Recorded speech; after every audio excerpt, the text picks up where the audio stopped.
They threw mud at her, called her a thief, and were ready to hang her before sunset. But just as the noose tightened around her fate, a man rode in like a storm and offered her something far more dangerous than death: a contract marriage. What kind of man buys a wife in front of a lynch mob? And what kind of woman dares to accept? Sometimes survival isn't about escaping the storm, it's about choosing who you face it with. Welcome to this channel, where we tell stories of the Wild West, love born in hardship, motherhood, human compassion, and the fragile bond between people in the harshest lands. If this story pulls you in, don't forget to like, comment, share, and subscribe to join us on this journey. The mud hit Clara Hayes dead center on the collarbone, heavy and wet, splattering dark across the faded blue cotton of her only decent dress. She didn't flinch. She didn't raise a trembling hand to wipe it away, nor did she break the hard, level gaze she held on the crowd. She merely stood on the sun-baked boardwalk outside the red dust bank, her spine rigid, tasting the bitter alkaline dust that choked the afternoon air. "Thief's blood!" a woman shrieked from the back of the mob, her voice cutting through the oppressive heat. "She knows where the money is. String her up!" Clara tasted copper where she had bitten her own lip. 3 weeks. It had been 3 weeks since her beautiful, flawless younger sister, Lorelei, had smiled at the town banker, slipped into the vault, and vanished into the night with $10,000 in bearer bonds. Lorelei had left nothing behind but a forged ledger bearing Clara's signature, neatly transferring the town's fury onto the sister left behind. Now Clara was facing eviction, starvation, and the very real threat of a vigilante noose. Another clump of dirt struck the wooden pillar beside her head, showering her cheek with gravel. The crowd surged forward, boots stomping the wooden planks. Clara braced herself, her hand instinctively dropping to the heavy iron seam of her skirt. If she was going to go down, she would not give them the satisfaction of a single tear. Then the low, rhythmic thunder of hooves vibrated through the floorboards. The shouting died in a collective, choked gasp. The crowd parted like a split seam. A massive black stallion stepped into the center of the street, its coat gleaming with sweat, tossing its heavy head. The man in the saddle didn't look at the mob. He didn't have to. Elias Thorne commanded the air simply by existing in it. He was a man carved from the harsh landscape of the territory, broad-shouldered, dressed in dust-coated black denim, and a leather duster that swept over the twin Colt revolvers holstered at his thighs. Beneath the brim of his Stetson, his eyes were the color of a winter storm, cold and unforgiving. A jagged, pale scar cut a vicious line across his right cheekbone, a permanent reminder of a range war he had brutally won. Elias pulled back on the reins. The stallion halted precisely between Clara and the mob. "Mr. Higgins." Elias's voice was a low, gravelly baritone that carried easily in the sudden silence. He looked past the crowd to the sweating, red-faced banker standing nervously at the edge of the boardwalk. "Mr. Thorne," Higgins stammered, wringing his hands. "This is town business. The Hayes girl owes—" A heavy leather pouch hit the dirt at the banker's feet with a muffled metallic thud. The pouch broke open just enough to reveal the unmistakable glint of gold double eagles. $300, Elias said flatly. "That covers the proxy debt on the Hayes property. The rest is for the nuisance of my time." Higgins stared at the gold, his jaw slack. "But the stolen bonds are a matter for the Pinkertons, not a lynch mob," Elias cut him off, his hand resting casually on the walnut grip of his revolver. The subtle shift in his posture sent a ripple of unease through the townsfolk. They began to shuffle backward, their righteous anger suddenly evaporating in the face of Ironwood's ruthless owner. "Debt's paid. The girl is clear. Anyone who says otherwise can take it up with me." No one moved. No one breathed. Elias finally turned his gaze down to Clara. He didn't offer a gentle smile. He didn't look at her like a knight rescuing a damsel. He looked at her like a man assessing a piece of vital machinery. He unbuttoned the top of his duster, reached inside, and withdrew a thick folded piece of parchment. He held it out to her. Clara hesitated, then stepped off the boardwalk, ignoring the mud clinging to her dress. She took the parchment. Unfolding it, her eyes scanned the heavy ink. Articles of marriage. She looked up, her brow furrowing. "What is this?" "A way out," Elias said, his voice dropping so only she could hear. "The Pacific Railroad is pushing a spur through the valley. The state board is assigning the land rights for the main relay station by the end of the month. Mayor Cobb is lobbying for it, claiming my ranch is a den of lawless bachelors, unfit for civilized commerce." Clara stared at him, her mind racing. "And you need a wife." "I need a respectable family man's reputation," Elias corrected coldly. "I need a woman desperate enough to sign this without asking for a courtship, a grand wedding, or my heart. I need a woman who knows how to survive and who has a reason to hate Hiram Cobb as much as I do." He tilted his head, his gray eyes studying the mud on her dress, the defiance in her posture. "You're ruined here, Clara. They'll starve you out by winter, or hang you by dusk. Sign the paper." It was a cold, calculated transaction. He was buying a shield against his political enemies, and he was offering her a fortress. There was no promise of love, only survival. Clara looked back at the town, at the people who had spat on her, who had condemned her without a trial. Then she looked at the towering, scarred man on the black horse. He was dangerous, perhaps more dangerous than the mob, but he was offering her the one thing red dust had stripped away: a fighting chance. "Do you have a pen?" Clara asked, her voice steady. Elias's mouth twitched, the ghost of an impressed smirk. He pulled a graphite stub from his vest pocket and handed it down to her. Right there in the dirt street, using the saddle fender of his stallion as a desk, Clara signed her name on the heavy parchment. She handed the paper and the graphite back. Without a word, Elias kicked his boot free of the stirrup and offered her his large, leather-gloved hand. Clara gripped his forearm. With a powerful heave, he pulled her up, swinging her securely onto the saddle behind him. "Hold on," he commanded. Clara wrapped her arms gingerly around his solid waist, smelling the scent of cedar, leather, and gunpowder that clung to him. Elias wheeled the stallion around, ignoring the stunned, silent townspeople of red dust. He spurred the horse forward, riding hard toward the jagged peaks of Ironwood, leaving the mob, the mud, and Clara's old life buried in their dust. The ride out of red dust was a brutal, bone-rattling journey that stripped away whatever residual warmth the afternoon sun had offered. Clara Hayes clung to the back of Elias Thorne's leather duster, her muscles screaming in protest against the punishing gait of the massive black stallion. She did not complain. She did not ask him to slow down. She merely buried her face against the broad, unyielding expanse of his back to shield her eyes from the biting wind and the stinging grit of the trail. As the miles stretched between them and the hateful glares of the townspeople, the landscape began to shift. The flat, barren scrubland of the valley floor gave way to jagged, timber-lined foothills. The air grew thinner, sharper, scented heavily with pine needles and crushed sage. When Ironwood Ranch finally came into view as the sun dipped behind the western peaks, Clara felt a cold knot tighten in her stomach. She had expected a wealthy cattle baron's estate, perhaps a sprawling Victorian manor with painted trim and wraparound porches.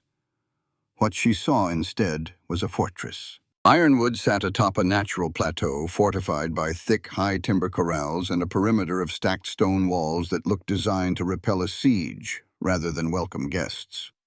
The main house was a massive, imposing structure of dark, rough-hewn logs and river stone, its narrow windows glowing with the dull, guarded light of kerosene lamps.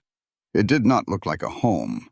It looked like a military outpost bracing for a war. Elias pulled the stallion to a halt near the main barn. Before the horse had even fully settled, a grizzled man with a salt and pepper beard and a Winchester rifle casually resting over his forearm stepped out from the shadows of the stable overhang. "You actually did it, boss," the older man said, his voice a low, gravelly rasp. His sharp eyes flicked to Clara, assessing her not with hostility, but with the cold calculation of a man weighing a new piece of livestock. He took in her mud-stained dress, her disheveled hair, and the pale, exhausted set of her jaw. Jeb, Elias acknowledged, swinging down from the saddle with fluid, predatory grace. He didn't offer Clara his hand this time. He simply waited for her to slide down on her own. Her boots hit the hard-packed dirt, her knees buckling slightly from hours in the saddle. But she caught herself against the stirrup, refusing to fall. "The paperwork is signed, and the proxy debt is paid," Elias continued, unbuckling the horse's cinch. "Clara Hayes is now legally my wife. Treat her with the respect the title demands, and ensure the men do the same. Anyone who forgets that can pack their bedroll and start walking." Jeb spat a stream of tobacco juice into the dirt. "Understood. Though the men are bound to talk. News of the Hayes girl, pardon Mrs. Thorne, will reach Mayor Cobb's ears before the moon is high." "Let it," Elias said, his gray eyes flashing with a dangerous icy light. "Cobb wants to paint me as a lawless bachelor to the Railroad Commission. Let's see him argue with a legally bound, God-fearing marriage. See to the horse, Jeb." Elias turned and began walking toward the main house, his long strides eating up the distance. Clara hurried to keep pace, her heavy, mud-caked skirts dragging in the dirt. Inside, the house was exactly as the exterior promised, cavernous, masculine, and entirely devoid of softness. The great room was dominated by a colossal stone hearth where a modest fire crackled. Navajo rugs covered the wide plank hardwood floors, and the walls were adorned with empty rifle racks and the mounted skulls of longhorn cattle. There were no curtains, no lace doilies, no family portraits. "The kitchen is through that archway. The pantry is fully stocked," Elias said, tossing his Stetson onto a heavy oak table. He didn't look at her as he stripped off his leather duster, revealing a wide-shouldered frame wrapped in a gray flannel shirt and a dark canvas vest. "Your room is at the top of the stairs, last door on the right. Mine is on the ground floor past the study. We keep separate quarters." "I expected as much," Clara said, her voice surprisingly steady despite the exhaustion threatening to pull her under. Elias finally turned to face her. The jagged scar across his cheekbone caught the flickering firelight, making him look less like a gentleman rancher and more like a hardened outlaw. His gaze was heavy, analytical, and entirely devoid of warmth. "Let's get one thing straight, Clara," he said, the low timbre of his voice vibrating in the quiet room. "I bought your debts, and I bought your name. In return, you get the protection of my property and 3 meals a day. But do not mistake this arrangement for trust. Your sister smiled at the town banker for 6 months before she cleaned out his vault. You share her blood. Until you prove otherwise, you are an employee of Ironwood. You will manage the household, oversee the dry goods, and keep the financial ledgers in the study out of the red. The previous manager left them in a state of chaos. If you can read and write as well as the town registry says you can, you will fix them. Do we understand each other?" Clara lifted her chin, meeting his cold gray eyes without blinking. "Perfectly, Mr. Thorne.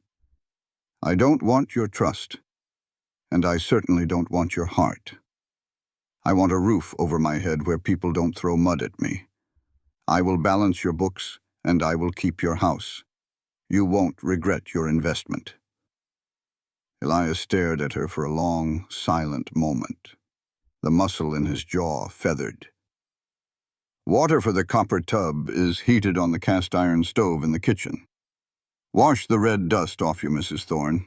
Tomorrow, you go to work." Over the next 3 days, Clara practically became a ghost haunting the cavernous halls of Ironwood. She spoke to Elias only when necessary, their interactions limited to terse exchanges over black coffee and salted bacon at dawn. The rest of the men kept a wide, respectful yet wary distance from her. She poured her nervous energy into her assigned tasks. She scrubbed the floors, organized the chaotic pantry, and most importantly, retreated into Elias's shadowy study to tackle the financial ledgers. The study smelled of old paper, leather, and stale tobacco. The desk was a massive slab of mahogany, buried under mountains of receipts, shipping manifests, and leather-bound account books. The previous manager, a slippery-looking man named Miller, who Elias kept on payroll strictly for his mathematical speed, had clearly been cutting corners. On her fourth night at Ironwood, a violent thunderstorm rolled over the foothills, rattling the heavy glass panes of the study windows. Clara sat at the mahogany desk, a kerosene lamp casting a warm, golden circle of light over the open ledger. Her fingers were stained black with ink, her eyes aching from hours of deciphering Miller's cramped, jagged handwriting. She dragged her finger down a column of numbers under the heading Spring Calving and Sales. Something was wrong. Clara frowned, pulling a stack of shipping manifests toward her. She cross-referenced the numbers. According to Miller's ledger, Ironwood had lost 40 head of prime beef cattle to wolf predation and winter rot in the last 2 months. But when Clara checked the supply logs, she found an unusually high purchase of salt, preserving wax and branding irons during that exact same period, supplies used for processing and shipping cattle, not burying them. Her heart began to beat a little faster against her ribs. She pulled the ledger from the previous year, flipping the brittle pages frantically. She traced the numbers, creating a separate tally on a blank sheet of parchment. The math did not lie. The cattle weren't dead.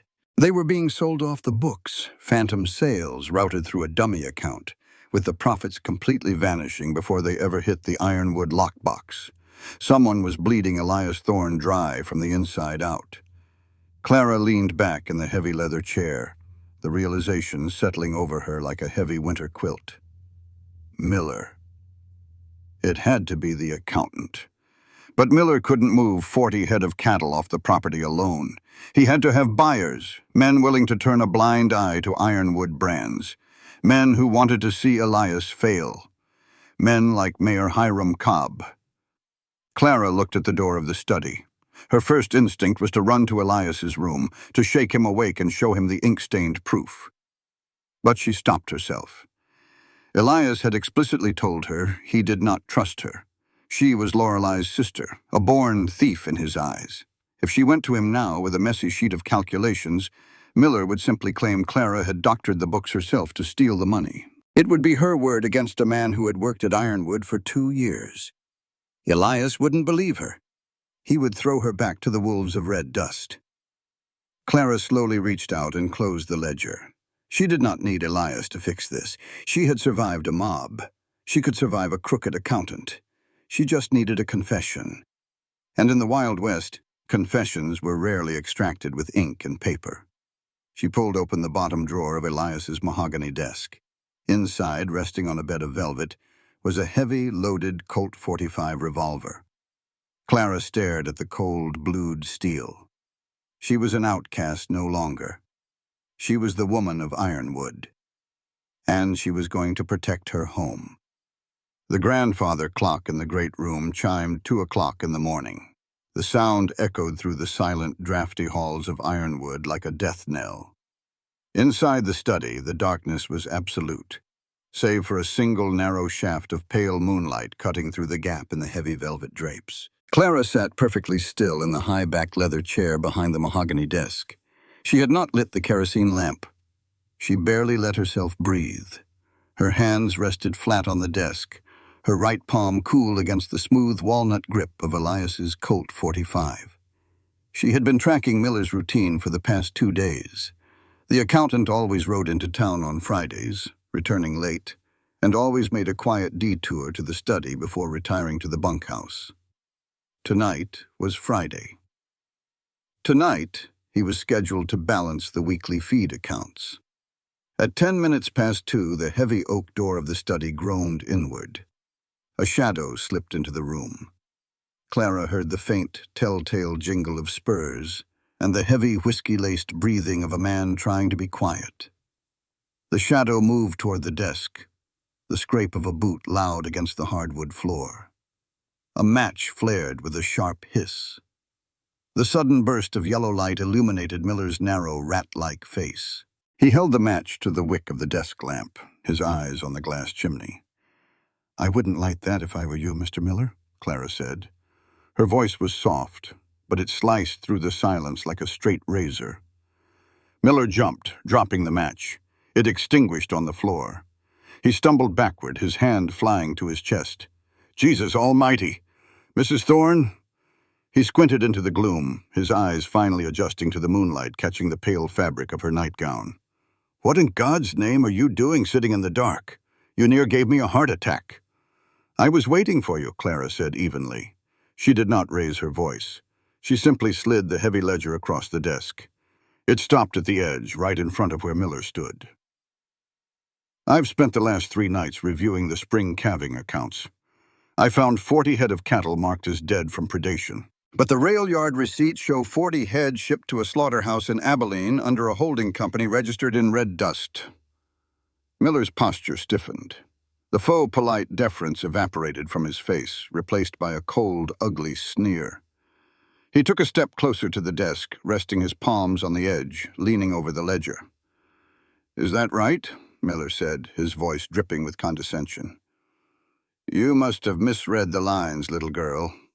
Accounting is men's work. The numbers get complicated. Boss Thorne pays me to handle the complicated things. There is nothing complicated about theft, Miller, Clara replied, her gaze unwavering. You've been selling ironwood beef and routing the profits to Mayor Cobb. You're bleeding this ranch dry to ensure Elias loses the railroad bid. Miller laughed, a sharp, barking sound devoid of humor. He rounded the edge of the desk, invading her space. You think you're pretty smart, don't you? Let me tell you how this is going to go, Lorelei's little sister. You're going to keep your mouth shut, and you're going to rewrite those calculations to match mine. And if I refuse?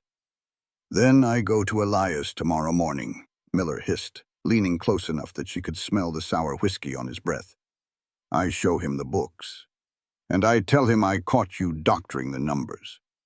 I tell him the thief's sister couldn't fight her dirty blood, and that you're trying to funnel his money out of the ranch. Who do you think he's going to believe? His trusted accountant? Or a piece of red dust trash he bought for $300 to save his political skin? Miller reached into his coat pocket. Be smart, Clara. I'll give you $500 cash right now. Take the money. Go buy yourself a fancy dress. Look the other way. From the dark, open doorway of the study, a floorboard creaked. It was a microscopic sound, but Clara heard it. The hairs on the back of her neck stood up. She didn't turn her head, but she knew. Elias was there. He was standing in the pitch-black hallway, listening. He was waiting to see if the blood in her veins was as rotten as her sister's, waiting to see if she would take the bribe and betray him. Clara looked at the wad of bills Miller tossed onto the desk. $500. It was more money than she had seen in her entire life. It was freedom. She picked up the money. In the shadows of the hallway, Elias's hand tightened around the grip of his revolver. His jaw clenched in bitter disappointment. They're all the same, he thought. But Clara didn't pocket the money. She dropped the bills directly into the brass spittoon beside the desk. Then her hand moved in a blur.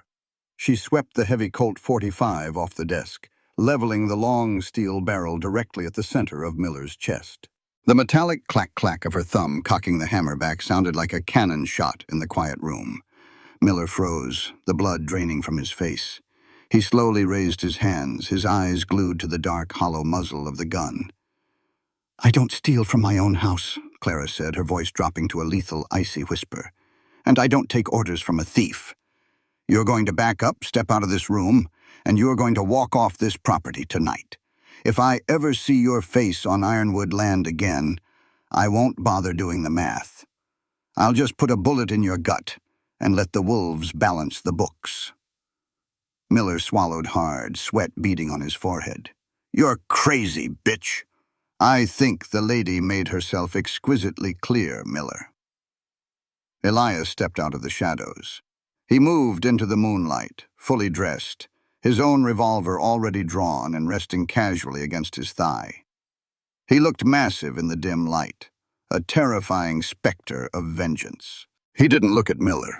His storm-gray eyes were locked entirely on Clara. The cold suspicion that had clouded his gaze for the past 3 days was gone. In its place was something blazing, intense, and profoundly respectful. "Boss," Miller stammered, frantically backing away from Clara's gun. "Boss, she's lying. I caught her." "Shut your mouth," Elias said, his voice dangerously soft. "I've been standing in that hallway for 10 minutes. I heard the offer, and I saw her answer." Elias stepped aside, gesturing with the barrel of his gun toward the front door. "Take your horse. Leave everything else. If you stop riding before you hit the county line, I'll hunt you down myself. Get out." Miller didn't need to be told a third time. He bolted from the room, his boots pounding down the hall. A moment later, the heavy front door slammed shut. Silence descended on the study once more. Clara let out a long, shaky breath. She carefully uncocked the hammer of the Colt and set it back on the desk. Her hands were trembling now that the adrenaline was fading, but she forced herself to sit tall. Elias walked over to the mahogany desk. He struck a match and lit the kerosene lamp, bathing the room in warm yellow light. He looked down at the spittoon holding the $500, then looked at the meticulously corrected ledger Clara had pushed forward. He walked to the liquor cabinet, poured 2 fingers of amber whiskey into a heavy crystal glass, and carried it back to her. He set it on the desk by her hand. "You didn't take the money," Elias said quietly. "I told you on the first day," Clara said, taking the glass and letting the liquor burn a path of fire down her throat. "I don't betray my partners." Elias pulled out the chair opposite her and sat heavily. He ran a hand over his face, tracing the edge of his scar. For the first time, he looked exhausted rather than angry. "I owe you an apology, Clara. I judged you by the sins of your sister. I was wrong." Clara looked at him, surprised by the raw honesty in his voice. "Why didn't you stop him sooner? You knew he was stealing." "I suspected," Elias corrected, leaning forward, his forearms resting on the desk. "But I needed absolute proof. I needed the paper trail. Mayor Cobb is a powerful man. He has the local sheriff in his pocket, and the town council on a leash. If I marched into town and accused him of orchestrating cattle rustling to ruin my railroad bid, they'd laugh me out of the county or hang me for slander." Elias reached across the desk and pulled Clara's corrected ledger toward him. He traced her neat, precise numbers. "But this is federal evidence. Interstate commerce theft. This is enough to bypass the local corrupt law and bring down the wrath of the United States government." Elias opened a fresh drawer, pulled out a thick sheet of official parchment, and grabbed a pen. He began writing rapidly, his handwriting sharp and angular. "I'm drafting a dispatch to the U.S. Marshals in the capital," Elias explained without looking up. "I'm sending this ledger and my testimony with a rider tonight. The Marshals have jurisdiction over the railroad routes. Once they see this, they'll ride down here and put Hiram Cobb in irons." The study door swung open again. Jeb stood in the doorway, fully dressed, a solemn expression on his weathered face. "Heard the commotion, boss. Saw Miller riding out like the devil was on his heels." "Miller was Cobb's rat," Elias said, folding the dispatch and sealing it with hot wax. He handed the thick envelope to Jeb. "Put our fastest rider on our best horse. Have him ride through the night to the capital. Deliver this directly to the marshal's office." Jeb took the envelope, but he didn't move immediately. He looked out the window at the heavy, bruised clouds rolling over the jagged peaks. "Rider will leave in 10 minutes, boss," Jeb said grimly. "But I checked the farmer's almanac and the wind patterns tonight. The sky is turning dead gray. The mountain pass, the only way in or out of this valley for the marshals, is going to choke with snow." Elias stilled. "How long?" 3 weeks, Jeb replied. "Maybe 21 days, give or take, before the pass is dead to the world until the spring thaw." Elias slowly turned his head to look at Clara. The gravity of the situation settled over the room like a physical weight.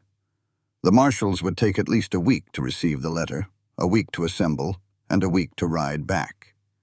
It would be a razor-thin margin against the coming winter. And Mayor Cobb would not wait peacefully once he realized his accountant was gone, and his plot had been discovered. He would know Elias had the evidence.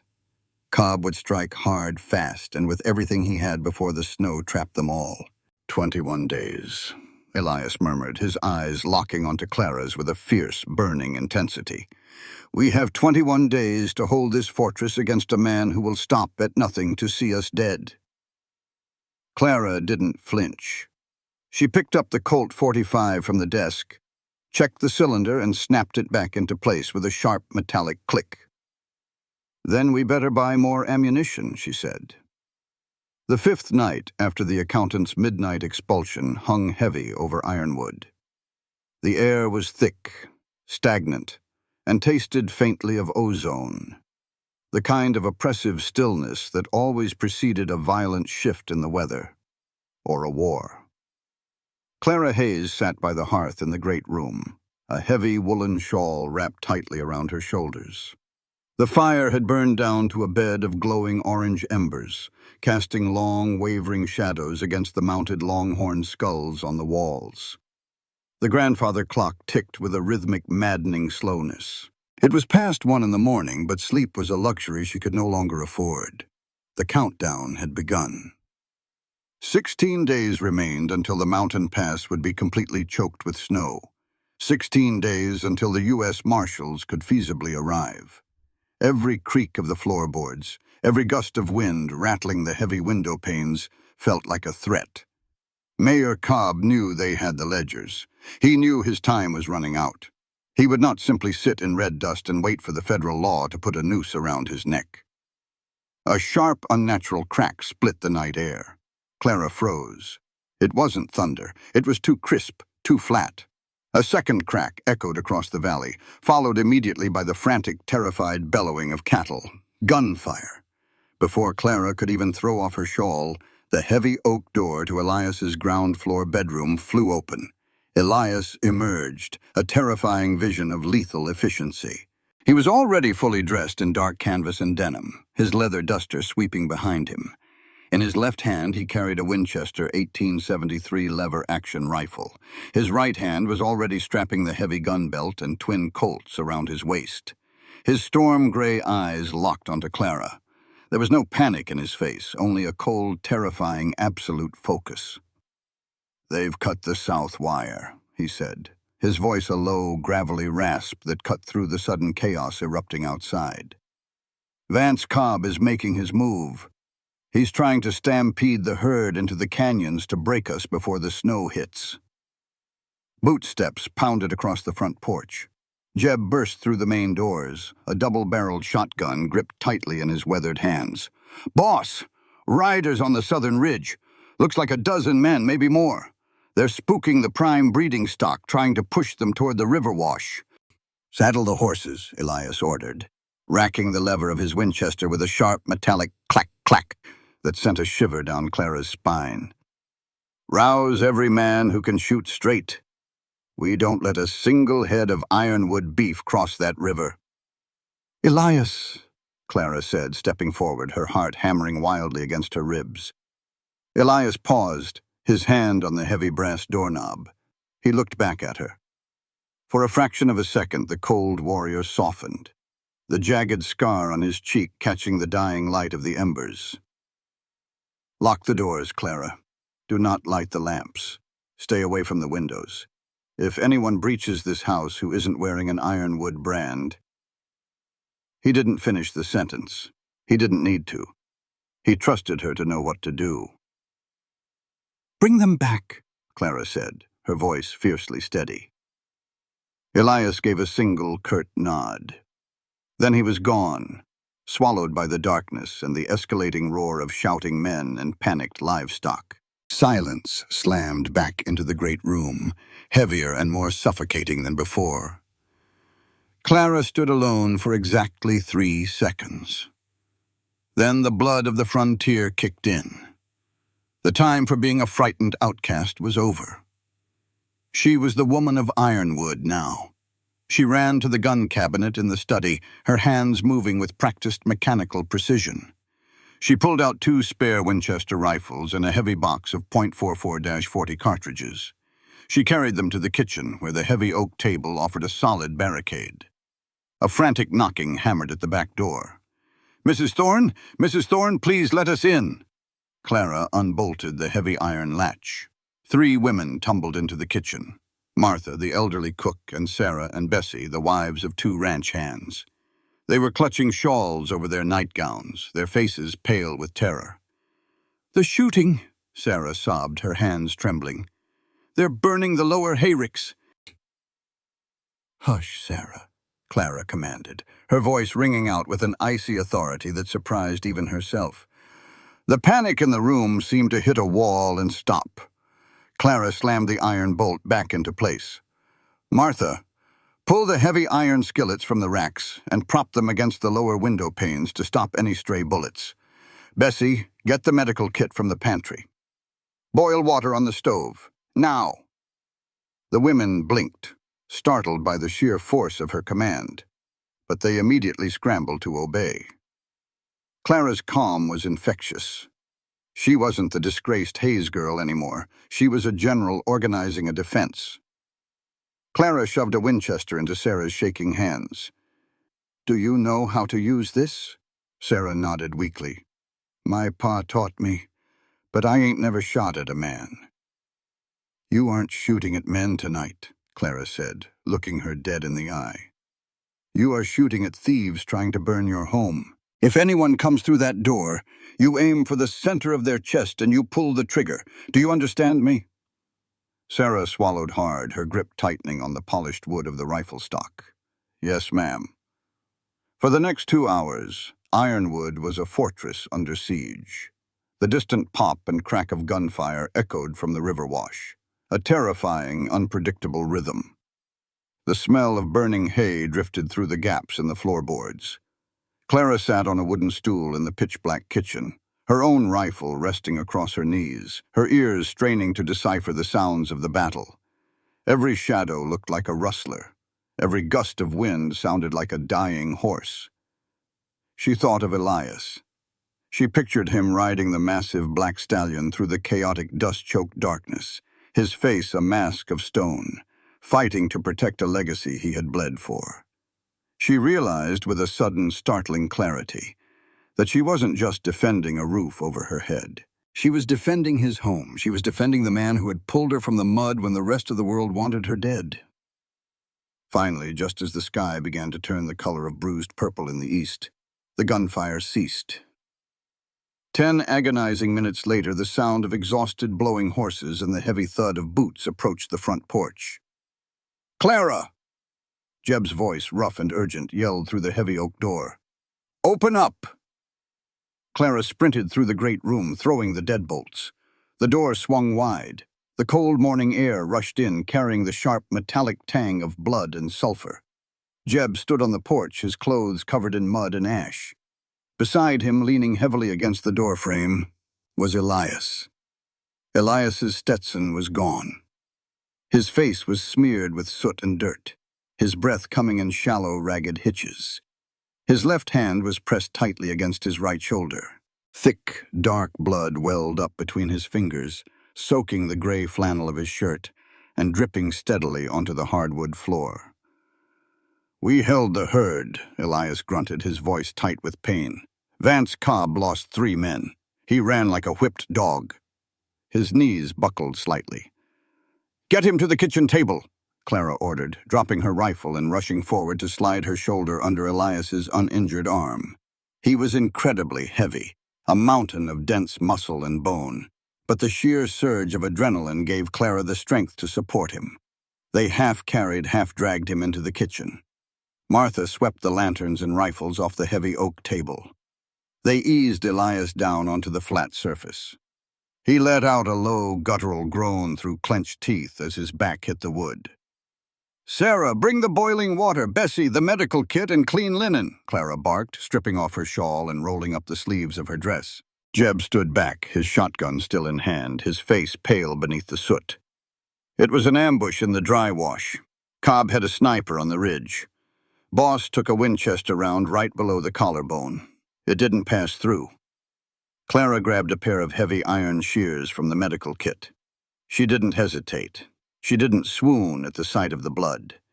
She cut through the thick canvas of Elias's vest and the soaked flannel shirt, peeling the fabric back to expose the wound.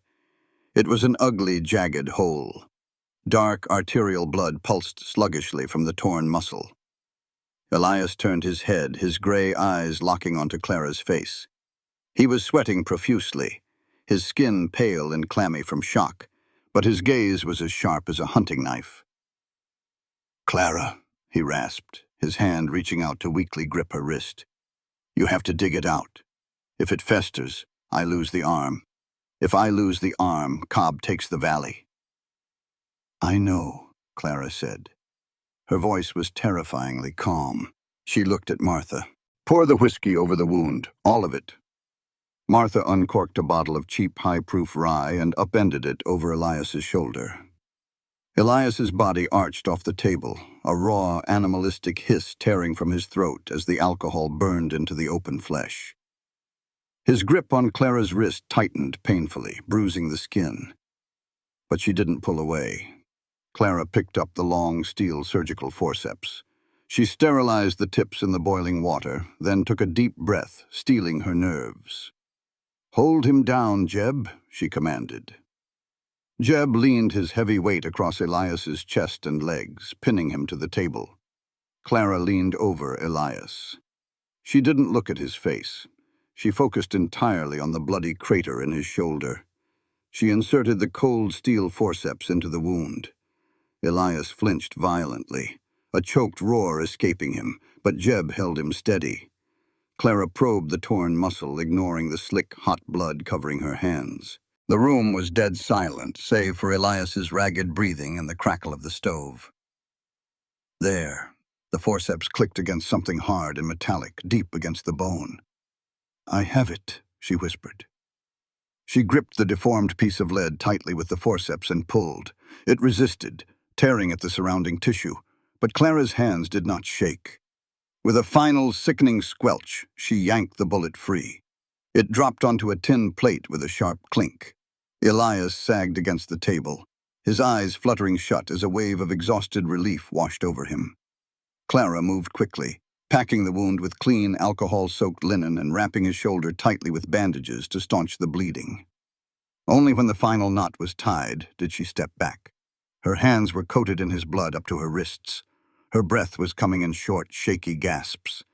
The adrenaline was finally beginning to crash. "You did good, Mrs. Thorne," Jeb said quietly, stepping back and wiping the sweat from his brow. "Real good. I'll go check on the men, set a perimeter guard." He ushered the other women out of the kitchen, giving them privacy. The kitchen was quiet. The pale light of dawn was just beginning to filter through the barricaded windows, casting a soft, gray illumination over the room. Elias opened his eyes. He turned his head slowly, wincing at the pull of his torn muscles. He looked at Clara.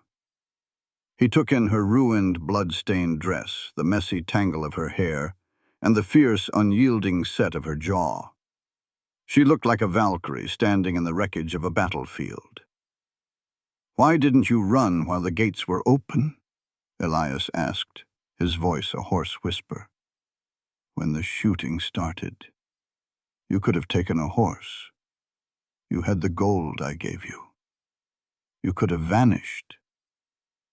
Clara walked to the wash basin. She plunged her hands into the cold water, watching the water turn a rusty pink. She grabbed a towel, dried her hands, and walked back to the table, standing over him. "Because Ironwood is mine to protect now," she answered, her voice soft but entirely devoid of doubt. "I signed a contract, Elias. I don't break my word, and I don't run from cowards like Vance Cobb." Elias stared at her. The transaction, the cold business arrangement they had struck in the mud of red dust, shattered completely in that moment. He saw her. Not the sister of a thief, not a political shield, but a woman of immense, terrifying strength. He slowly reached up with his uninjured arm, his large, calloused hand, trembling slightly from blood loss, wrapped around the back of her neck. He exerted a gentle pressure, pulling her down toward him. Clara didn't resist. She leaned in, her hands bracing on either side of his head on the wooden table. Their faces were inches apart. She could feel the heat radiating from his skin, smell the whiskey and gunpowder on his breath. "You are a dangerous woman, Clara Hayes," Elias murmured, his thumb brushing a smudge of soot from her cheek. His gray eyes were dark, burning with a sudden intense heat that had nothing to do with his fever. "Thorne," she corrected him, her voice barely a breath. "My name is Clara Thorne." Elias's chest hitched. He didn't kiss her, he was too weak, and the timing was too raw. But the way he looked at her was a claim more profound than any physical touch. It was a vow. "Yes," he whispered, his eyes closing as the exhaustion finally pulled him under. "Yes, it is." The sky over the valley had turned the color of bruised iron by noon the next day. Elias stood by the heavy window in his study, his right arm bound tightly in a dark canvas sling against his chest. The pain in his shoulder was a constant blinding throb, but he ignored it, his jaw clenched as he stared out at the jagged peaks framing ironwood. The wind had picked up, howling through the canyons with a bitter, biting edge that spoke of ice and death. "It's a squeeze play, boss," Jeb said, pacing the floor behind Elias's desk. The foreman looked older today, the lines around his eyes etched deep with worry. "Cobb didn't just try to rustle the herd. While we were fighting in the dry wash, his men poisoned the lower wells and blocked the northern feed route with a rock slide. We can't get supply wagons in, and the cattle can't drink the water down here." Elias didn't turn around. "How many head do we have left?" 800 prime longhorns, Jeb replied. "The best breeding stock in the territory. But if they stay in the lower valley without clean water or hay, they'll be dead in a week. Cobb knows it. He's trying to starve us out before the marshals arrive." "Then we don't stay in the lower valley," Elias said flatly, finally turning to face his foreman. "We move the herd, today. We drive them up to the high winter pastures at Blackwood Ridge. There are natural hot springs up there that don't freeze over, and enough tall grass under the timberline to keep the herd fat until the snow thaws." Jeb stopped pacing. He stared at Elias as if the man had lost his mind. "Boss, the high pastures are a 3-day drive. And look at that sky. The Farmer's Almanac says a blizzard is brewing, the worst one in a decade. If we get caught in the open passes with 800 head of cattle and a storm hits, if we stay here, we lose everything, and Cobb wins the railroad bid," Elias interrupted, his voice like cracking ice. "If we move, we have a fighting chance. Have the men break camp. We ride in an hour. Load the heavy supply wagon with canvas tents, hardtack, and all the kerosene we have." Jeb knew better than to argue when Elias used that tone. He nodded grimly. "I'll get Silas to hitch the draft mules to the primary supply wagon. He's good with the heavy reins." As Jeb exited the study, Clara walked in. She was wearing a thick wool skirt, heavy leather riding boots, and a canvas work jacket that was slightly too large for her. Her hair was braided tightly against her scalp, a practical style for the wind. "I heard," she said, closing the door behind her. "I'm coming with you?" Elias immediately shook his head. "No, absolutely not. The high passes are treacherous in good weather. With a storm coming, it's a death trap. You are staying here at Ironwood with Martha and the women. The walls are thick, and you have enough firewood to last a month." Clara crossed the room, stopping inches from his chest. She looked up at him, her eyes flashing with defiance. "I am not a porcelain doll you need to lock in a vault, Elias. You are short-handed and you have a hole in your shoulder. You can't shoot a rifle with one arm, and you certainly can't manage a panicked herd. You need every able body on that drive." "I am not risking your life on that mountain," Elias snapped, the sudden fear in his chest making his voice harsher than he intended. The thought of Clara freezing on a desolate ridge terrified him more than Vance Cobb's bullets ever could. "You already risked my life the day you brought me here," Clara shot back, refusing to back down. "I dug a bullet out of your flesh yesterday. I held this house against armed men. I am your partner, Elias. The contract we signed said I manage the dry goods and logistics. That supply wagon is my responsibility. I am driving it." Elias stared down at her, the sheer force of her will crashing against his protective instincts. He saw the stubborn jut of her chin, the fierce intelligence in her eyes. She wasn't asking for permission. She was stating a fact. If he left her behind, she would probably saddle a horse and follow them anyway. He let out a slow, frustrated breath, his uninjured hand coming up to rub the back of his neck. "You ride the bench of the supply wagon. You stay in the middle of the column, flanked by the men. If the snow hits, you wrap yourself in the buffalo hides and do not leave the wagon. Do I have your word?" "You have my word," Clara said softly, the tension bleeding out of her shoulders. An hour later, the gates of Ironwood swung open. The noise was deafening. The bellowing of 800 longhorn cattle, the cracking of leather whips, the shouts of the outriders. The herd moved like a massive rolling river of muscle and horn, kicking up clouds of dust that the biting wind immediately snatched away. Clara sat on the high wooden bench of the primary supply wagon, gripping the heavy leather reins of the four-mule team. Her hands were encased in thick fur gloves, but the cold still managed to seep into her bones. Silas, a quiet, broad-shouldered ranch hand with shifty eyes, rode a roan gelding beside the wagon, acting as her escort. Elias rode point on his black stallion, leading the massive herd toward the steep, winding trail that cut into the mountains. Despite his injury, he sat tall in the saddle, a commanding silhouette against the darkening sky. The first day was brutal. The incline was steep, and the cattle were anxious, sensing the drop in barometric pressure. By the time they made camp in a sheltered basin at nightfall, the temperature had plummeted to a degree that made drawing breath painful. The second morning, the sky did not lighten. It remained a suffocating, oppressive gray. "Push them hard," Elias shouted, riding down the flank of the herd, his horse blowing plumes of white steam from its nostrils. "We need to clear the Devil's Pass before noon." They didn't make it. At 10 o'clock, the wind stopped. The eerie, unnatural silence lasted for exactly 60 seconds. Then the blizzard hit. It didn't start as a gentle snowfall. It was an explosion of blinding white ice and howling hurricane-force winds that slammed into the mountain like a physical blow. Visibility dropped to 0 in a matter of seconds. The world vanished in a swirling vortex of white. The cattle immediately panicked. The herd began to ball up, spinning in terrifying circles, crushing against each other to escape the biting wind. The shouts of the outriders were instantly swallowed by the roar of the storm. Clara hauled back on the reins of the supply wagon, fighting to keep the terrified mules from bolting over the sheer edge of the trail.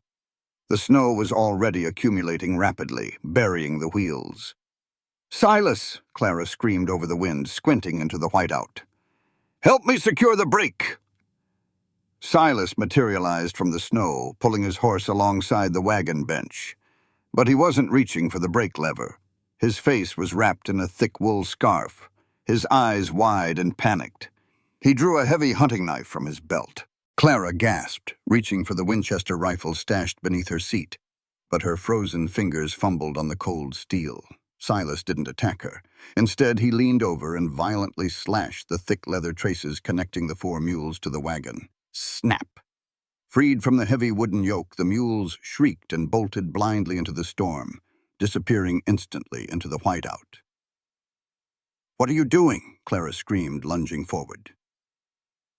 "Cobb pays better than a dead man, Mrs. Thorne," Silas yelled back, his voice barely carrying over the wind. He grabbed the heavy canvas satchel of emergency flares and the only compass from the wagon box. "You're trapped here. You and the boss are going to freeze to death." Before Clara could level her rifle, Silas spurred his horse, vanishing down the treacherous trail toward the valley, leaving her stranded in the immobilized wagon. Panic, cold and sharp, pierced Clara's chest. Without the mules, the heavy supply wagon couldn't move. Without the flares, they had no way to signal Jeb and the rest of the crew who were somewhere ahead, trying to manage the stampeding herd. She was completely, utterly isolated.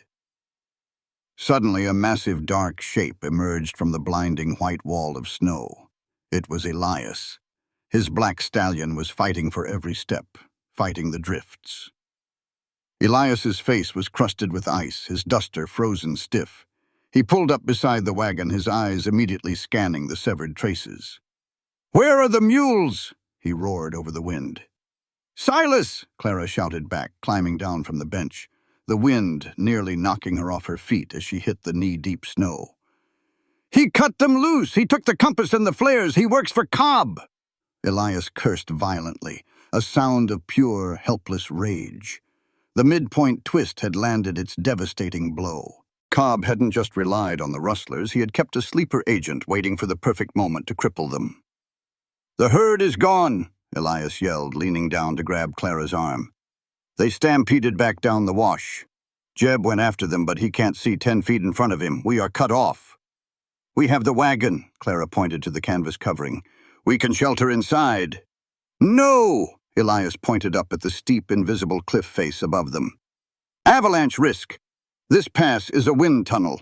The snow will bury this wagon 20 feet deep in an hour. We have to move." "Move where?" Elias didn't answer. He reached down, grabbed her by the heavy collar of her coat, and hauled her up onto the saddle behind him. The stallion groaned under their combined weight, its hooves slipping on the ice. "Hold on to me," Elias commanded. Clara wrapped her arms around his waist, bearing her face against his spine to escape the slashing ice. Elias spurred the exhausted horse blindly forward, abandoning the wagon, the supplies, and the trail.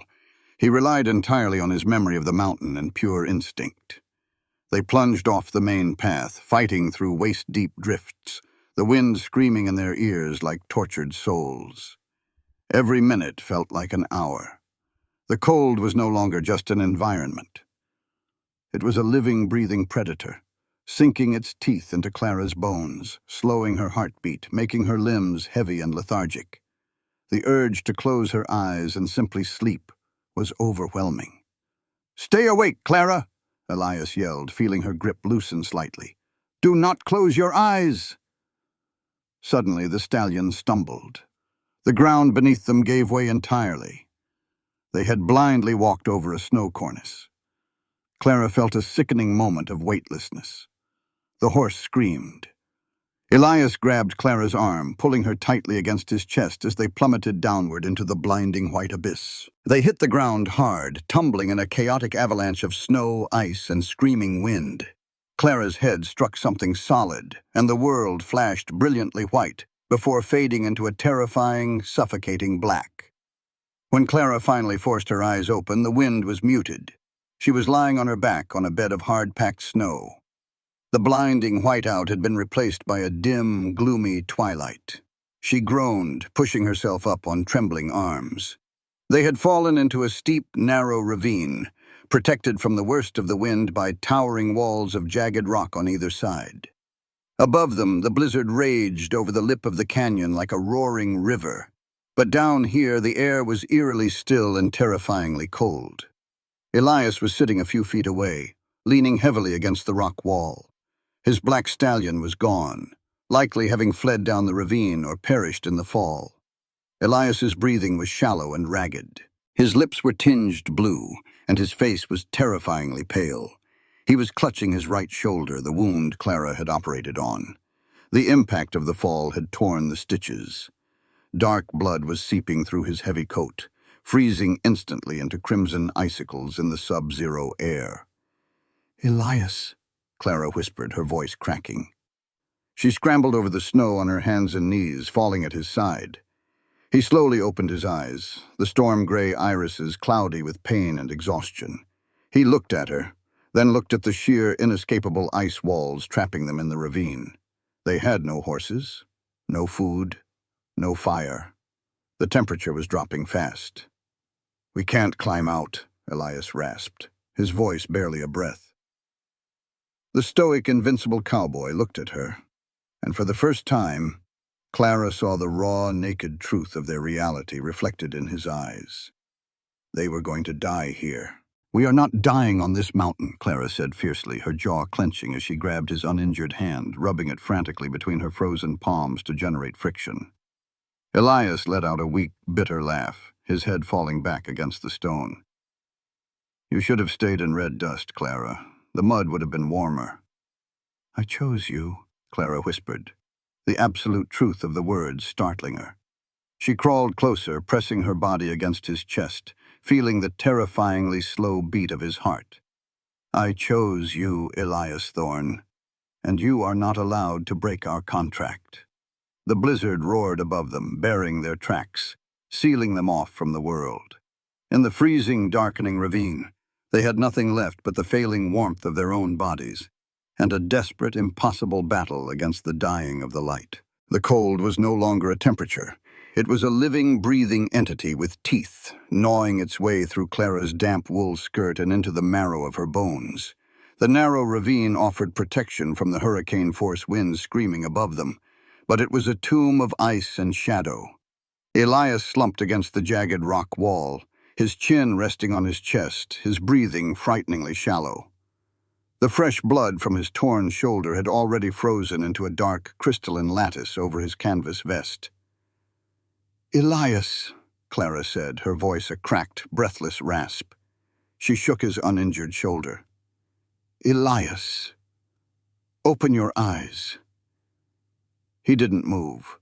The lethargy of hypothermia was pulling him under, offering him a painless, sleep-filled death. Panic, hot and desperate, spiked in Clara's veins. She scrambled to her feet, her boots slipping on the hard-packed snow. She scanned the gloom of the ravine. About 20 yards down the narrow fissure, a dark hollow cut into the rock face, a shallow cave, likely carved out by ancient spring runoffs. It wasn't deep, but it was dry, shielded from the snow drifting down from the lip of the canyon. Near the entrance of the cave, a dark mound lay half buried in the snow. Clara stumbled toward it, dropping to her knees and digging frantically with her frozen bare hands. Her heavy fur gloves had been lost in the fall. Her fingers scraped against rough, woven wool. It was the heavy saddle blanket from Elias's stallion, ripped loose during their plummet. Clara dragged the heavy blanket out of the snow, shaking the ice from it, and ran back to Elias. She dropped to her knees beside him, grabbing his face in both of her hands. His skin was terrifyingly cold, the texture of marble. "Elias Thorne, look at me," she commanded, her voice fierce, echoing off the ice walls. His thick eyelashes fluttered. The storm-gray eyes opened, glassy and unfocused. It took him a long moment to recognize her. When he did, a faint ghost of a smile touched his blue lips. "Clara, you need to walk. Follow the ravine down. Might hit the tree line." "I am not leaving you here to freeze," she snapped, hauling his heavy arm over her shoulders. "You are going to stand up, and you are going to walk with me to that cave. Now, move." It took every ounce of strength she possessed, and whatever sheer willpower Elias had left, to drag his massive frame those 20 yards. By the time they collapsed into the shallow, dry dust of the cave, Clara's lungs were burning as if she had inhaled shattered glass.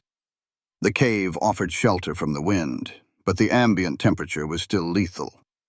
They had no matches, no dry wood, and no way to signal for help. Elias slumped back against the stone, his eyes sliding shut again. "I'm sorry," he mumbled, his words slurring. "Brought you out here to die." "Shut up," Clara said, her teeth chattering so violently she could barely form the words. She knew the brutal mechanics of survival on the frontier. Wet, frozen clothing would kill them faster than the air. Body heat was their only remaining currency. Her fingers were numb, stiff as iron hooks, as she unfastened the heavy brass buttons of his frozen leather duster. She stripped it off him, then went to work on his canvas vest and the bloody, ruined flannel shirt. Elias was too weak to help, his head lolling against the rock as she bared his broad, heavily muscled chest to the freezing air. He shivered violently, his body convulsing as it fought to generate heat. Clara didn't stop to think about modesty or propriety. Red dust and its suffocating rules of decency were a million miles away. Here there was only life and death. She stood up and unbuttoned her own heavy canvas work jacket, letting it drop to the floor of the cave. Her fingers fumbled with the laces of her damp wool bodice and the heavy petticoats beneath. She stripped down to her thin cotton chemise and bloomers, her skin instantly erupting in goose flesh as the sub-zero air hit her. She spread the heavy wool saddle blanket on the cave floor, dragging Elias's semi-conscious body onto the center of it. Then she lay down beside him and pulled the heavy, stiff leather of his duster over them both, sealing the edges beneath their bodies to create a cocoon. "Elias," she whispered, pressing her body tightly against his side. She wrapped her arms around his waist, plastering her bare arms and chest against his freezing skin. He gasped at the contact, his body instinctively curling toward the source of warmth. His uninjured arm came around her heavily, pulling her flush against him. Clara tucked her face into the hollow of his neck, breathing her warm exhalations directly onto his skin. For a long time, there was only the sound of their ragged breathing and the distant, muffled howl of the blizzard outside. Slowly, agonizingly, the space beneath the heavy leather duster began to trap their combined body heat. Clara's violent shivering began to subside, replaced by a deep, aching throb as blood returned to her extremities.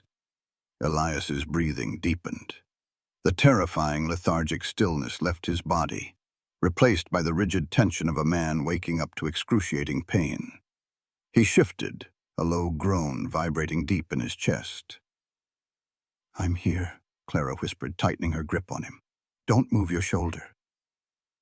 Elias opened his eyes in the pitch blackness beneath the coat. He was fully lucid now, the fog of hypothermia lifting enough for him to realize exactly where they were and exactly how little separated them. He could feel the soft, rapid beating of her heart pressed against his ribs. He could smell the scent of vanilla and rain in her hair. "You're naked," he breathed, his voice a rough, incredulous rasp. "I am saving your stubborn life," she replied, though she felt a sudden, unexpected flush of heat rise in her cheeks. Elias let out a breath that sounded suspiciously like a laugh, though it ended in a wince. His large hand slid slowly up her spine, the rough calluses on his palm sending a jolt of electricity through her nervous system. He didn't pull away. He held her closer, burying his face in her hair. "You shouldn't have had to do this," he said quietly into the darkness. "You shouldn't have been on this mountain. I brought you to Ironwood to give you a fortress, Clara. Instead, I put a target on your back and dragged you into the ice." "You didn't drag me," Clara countered softly, tracing the hard, ridged muscles of his stomach with her fingertips, a soothing, unconscious motion. "I chose to climb onto that wagon, just like I chose to sign your contract." "Why?" The question was raw, stripped of the cynical armor he usually wore. "Why did you sign it so easily? I know you were desperate, but you didn't even flinch. You looked at me like you had nothing left to lose." "Because I didn't," Clara said. The darkness of the cave felt like a confessional. The cold had stripped away the need for pride. Lorelei took everything, not just the bank's money. She took my identity. Clara swallowed hard, the old, familiar ache rising in her throat, but she didn't cry. Lorelei was the golden child. Beautiful, charming, perfect. I was the older sister who scrubbed the floors and balanced the household budget so she could buy silk ribbons. I loved her, Elias.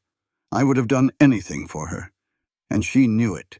The night she left, she kissed my cheek, told me she had a surprise for me the next morning, and then she walked out the door and framed me for federal theft. Elias's hand stopped moving on her spine. His fingers tightened possessively against her skin. "She didn't just steal money," Clara whispered into the dark. "She stole my belief that anyone in this world actually cared about me. When the town turned on me, when they threw mud and spat at my feet, I wasn't surprised. I thought, this is what I deserve for being stupid enough to trust." Elias shifted, ignoring the flare of pain in his shoulder. until he could look down at her face in the dim, ambient light filtering through the edge of the duster. "You are not stupid, Clara," he said, his voice fierce, cutting through the shadows. "And you are not what red dust made you out to be. They were blind. Your sister was a fool who traded a diamond for glass." He reached up, his thumb tracing the line of her jaw. "I know about betrayal." Clara looked up into his storm-gray eyes. "The scar?" Elias exhaled slowly. 10 years ago, my father and Hiram Cobb's father were partners. They built the foundation of Ironwood and the Red Dust Bank together. But Cobb wanted it all. He paid a man, my best friend, a man I grew up with, to sabotage our herds. When I caught him altering the brands in the dead of night, I confronted him. He didn't apologize. He drew his knife and slashed my face open, then left me in the dirt to bleed out while he rode off with Cobb's blood money. Elias's jaw clenched, the jagged scar standing out starkly against his pale skin. "That's why I don't trust Clara. That's why Ironwood is a fortress. When you let people in, they find your weak spots and they cut you open." "But you let me in," Clara whispered, her hand moving up to cup his cheek, her thumb gently brushing over the raised silver tissue of his scar. Elias closed his eyes, leaning into her touch. "I didn't plan to. I thought I was buying a shield, a quiet, broken girl who would balance my books and stay out of my way." He opened his eyes, and the intensity in them made Clara's breath hitch. "Instead, I got a woman who draws a gun on thieves, digs bullets out of my flesh, and strips down in a freezing cave to keep my heart beating." The cold was entirely gone now. The space beneath the heavy coat was suffocatingly hot, thick with the scent of sweat, leather, and the sudden, overwhelming realization of what they had become to each other. The transactional contract, the proxy debt, the political maneuvers, all of it burned away, leaving only the raw, undeniable truth of the man and woman tangled together in the dark. Elias's gaze dropped to her lips. The hesitation in his eyes vanished, replaced by a desperate, starving hunger. He didn't ask for permission. He moved with the sudden, decisive strike of a predator, capturing her mouth with his. It wasn't a gentle, romantic kiss. It was a collision. It tasted of desperation, of survival, of two isolated souls violently rejecting the cold and the darkness.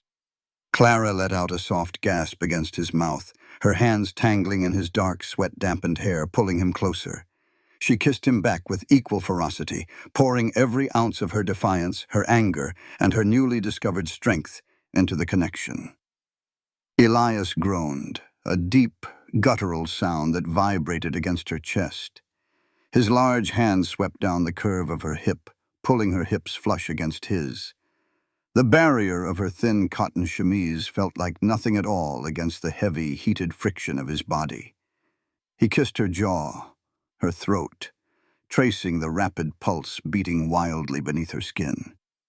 "Clara," he breathed against her neck, his voice thick with a ragged, consuming need. "Tell me to stop. If you don't want this, if this is just the cold, tell me now." "Don't stop," she whispered fiercely, her fingers digging into the hard muscles of his back. "I'm not cold, Elias. I haven't been cold since the day you put me on your horse." That was all the permission he needed. The world outside the cave, with its blizzards and rustlers and corrupt politicians, ceased to exist.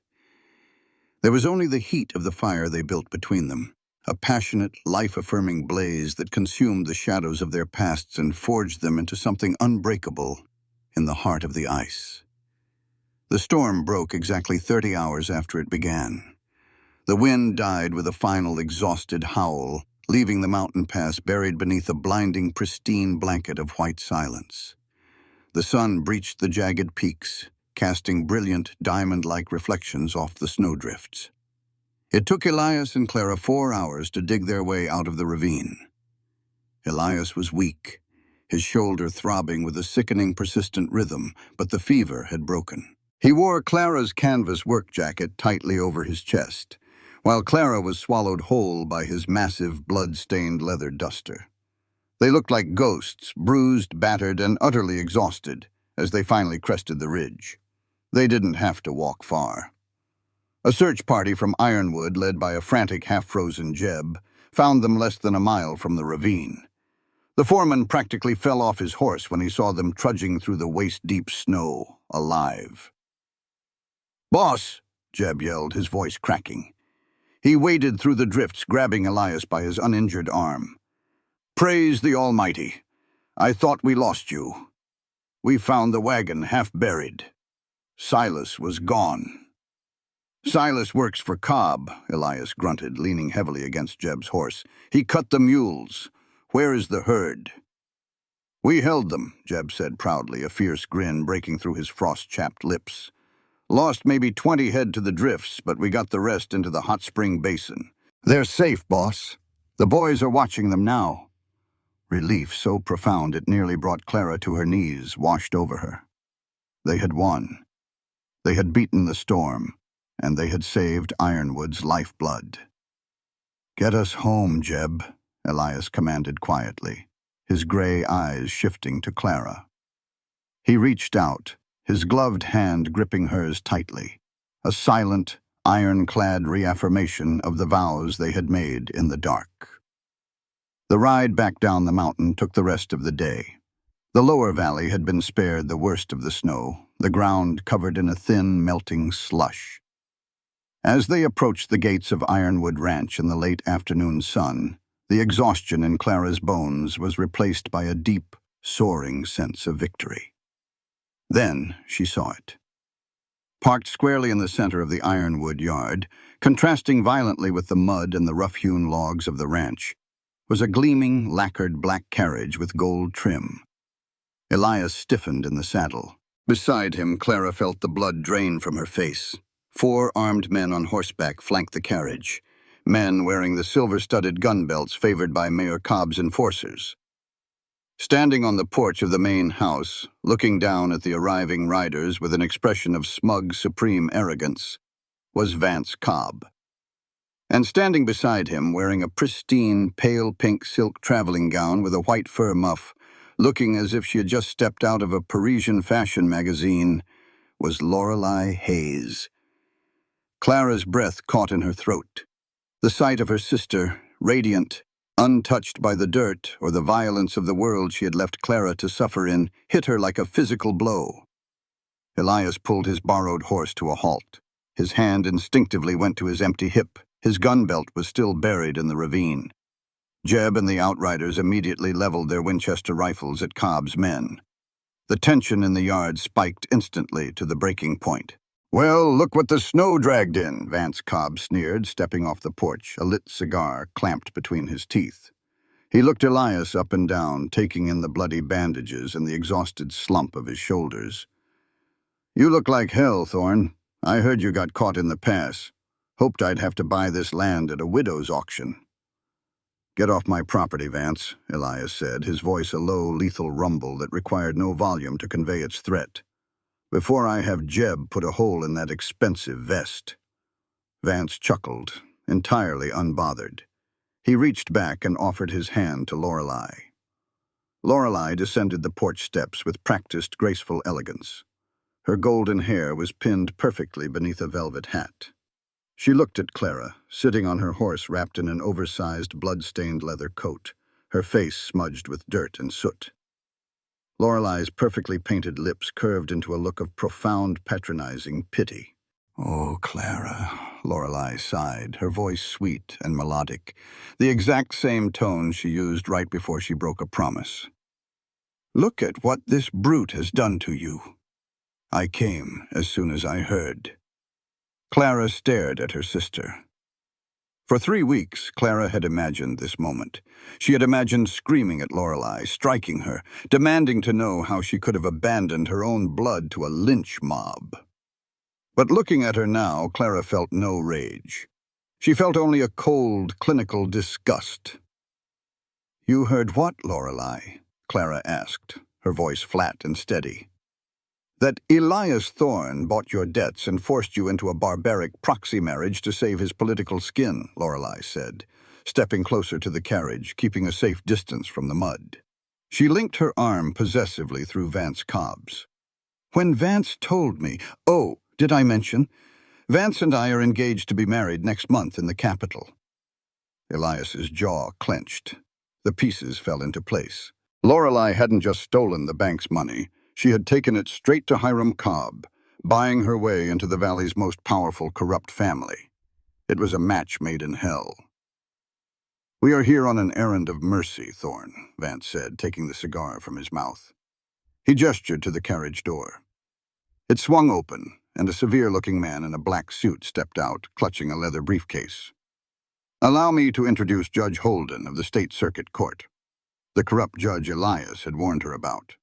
Holden adjusted his spectacles, looking at Elias with barely concealed disdain.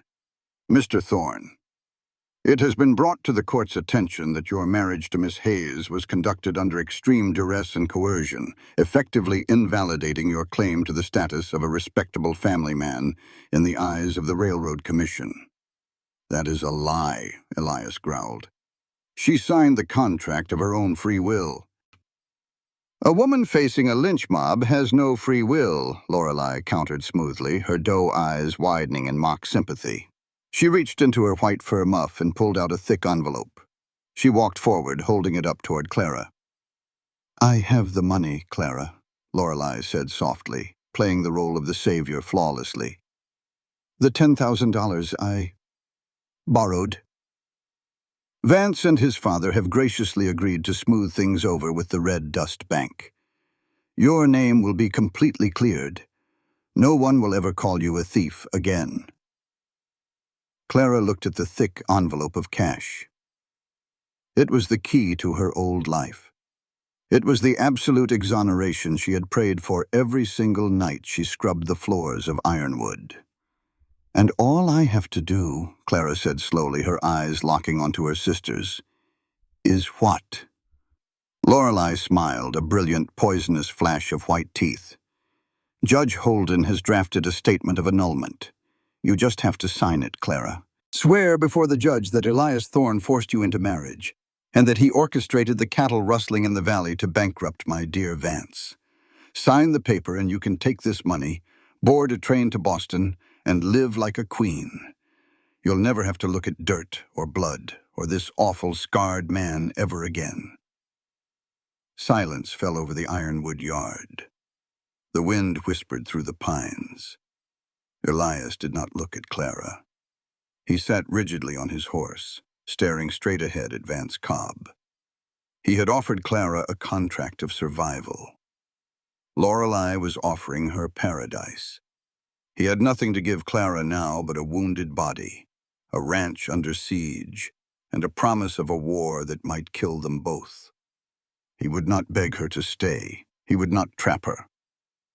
It's a generous offer, Mrs. Thorne, Judge Holden said, pulling a fountain pen and a legal document from his briefcase. Given the squalor of your current living conditions, I highly recommend you take it. Clara looked at the pen. She looked at the thick stack of money in Lorelei's pristine, manicured hand. Then she looked down at her own hands resting on the saddle horn. Her knuckles were bruised. Her fingernails were chipped and stained with Elias's dried blood from the surgery in the kitchen. She looked at Elias. She saw the rigid tension in his uninjured shoulder, the absolute, crushing stoicism of a man bracing himself for the ultimate betrayal. Clara slowly swung her leg over the saddle. She dropped to the ground, her boots landing solidly in the mud of the Ironwood yard.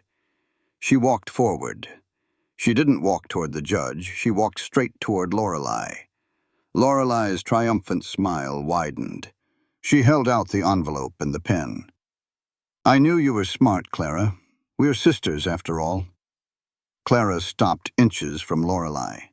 The smell of expensive French perfume was nauseating. Yes, Clara said, her voice carrying clearly across the silent yard. We are sisters, which means I know exactly how little your promises are worth. Before Lorelei could react, Clara raised her hand and slapped the envelope of money out of her sister's grasp. The heavy wad of bills hit the mud with a wet slap. Lorelei gasped, recoiling as if she had been burned. "Clara, have you lost your mind?"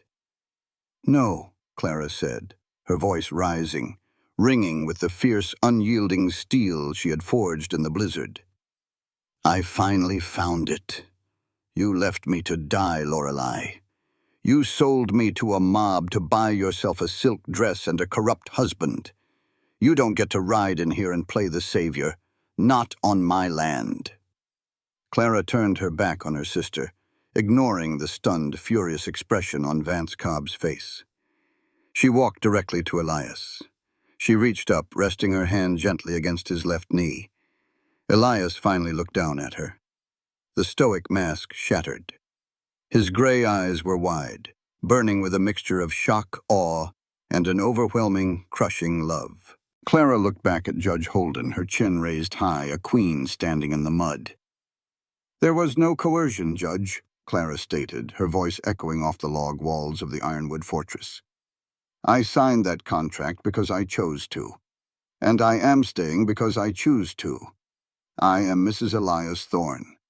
I belong to Ironwood, and Ironwood belongs to me. You can take your annulment papers and burn them." Vance Cobb's face contorted into an ugly snarl. He stepped forward, his hand dropping to the pearl-handled revolver at his hip. "You stupid little bitch. The contract you signed is a proxy business arrangement. It won't hold up in court when the Railroad Commission reviews it. It's barely legal paper." Elias shifted in the saddle, his eyes locking onto Vance with lethal intent. "Jeb," Elias said quietly. "Boss," Jeb replied, cocking the hammers of his shotgun. "Go wake the circuit preacher in town," Elias ordered, his gaze never leaving Clara's face. A slow, dangerous smile finally broke across his scarred cheek. "Tell him to get out to Ironwood immediately. My wife and I are about to renew our vows, permanently." The heavy silence in the Ironwood yard was broken only by the nervous stamping of Vance Cobb's horses. Elias Thorne did not wait for Jeb to ride into town. He looked at Judge Holden, who was visibly sweating in his immaculate black suit, clutching the worthless annulment papers against his chest like a shield. Elias swung his right leg over the saddle, wincing as the torn muscles in his shoulder screamed in protest, and dropped to the muddy ground beside Clara. He didn't stumble. He stood tall, a towering, blood-stained monument of sheer willpower, and fixed his storm-gray eyes on the corrupt magistrate. "Actually, Jeb, stay exactly where you are," Elias commanded, his voice echoing off the timber walls of the ranch. He drew his left Colt revolver and let it rest casually against his thigh. "It occurs to me that the state of Colorado grants circuit judges the full legal authority to solemnize a marriage." Holden's face flushed a blotchy, panicked red. "Now see here, Thorne. I am here on an errand of the court. I am not performing a wedding at gunpoint for a—" The sharp, simultaneous clack-clack of a dozen Winchester rifles being cocked by the Ironwood outriders instantly silenced the judge. "You aren't at gunpoint, Judge," Elias said smoothly, though the deadly glint in his eyes suggested otherwise. "You are merely a guest on my land, providing a civil service. Unless, of course, Mayor Cobb's payroll dictates your interpretation of the law." Vance Cobb's face contorted into a mask of pure, ugly rage. He stepped toward Elias, his hand hovering over his pearl-handled revolver. "You arrogant bastard! You think a piece of paper is going to stop me from taking this valley? You think this little charade is going to save her?" "Draw that gun, Vance," Jeb called out from the porch, his double-barreled shotgun leveled directly at Cobb's chest. "I dare you! I'll turn that expensive silk vest into a cheese grater before your piece clears the leather." Vance froze. He was a bully, accustomed to fighting with stacked decks and bought men. Faced with a dozen hardened cowboys who had just survived a blizzard and a stampede, his bravado faltered. He slowly backed away, grabbing Lorelei's arm so roughly she let out a sharp cry. Lorelei stumbled in the mud, her pristine pink gown finally dragging in the dirt. Her perfect porcelain facade cracked, revealing the panicked, selfish child beneath.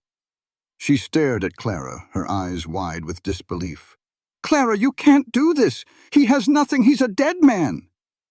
"He has ironwood," Clara said, her voice ringing with absolute, unshakable certainty. She didn't look at her sister with anger anymore. She looked at her with pity.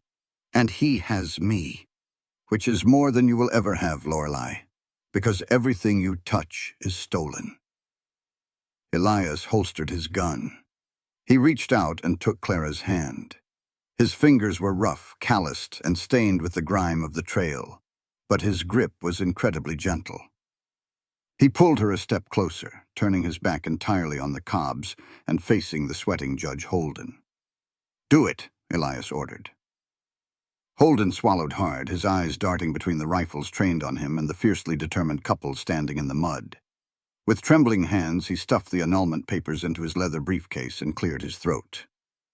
"Dearly beloved," Holden stammered, his voice reedy and thin in the cold mountain air, "we are gathered here, in the sight of God and these witnesses, to join this man and this woman in holy matrimony." There was no organ music. There were no stained glass windows or fragrant bouquets of white roses. The scent of the wedding was pine sap, horse sweat, and gunpowder. The congregation consisted of exhausted, battle-weary ranch hands holding rifles. But to Clara, it was the most beautiful cathedral in the world.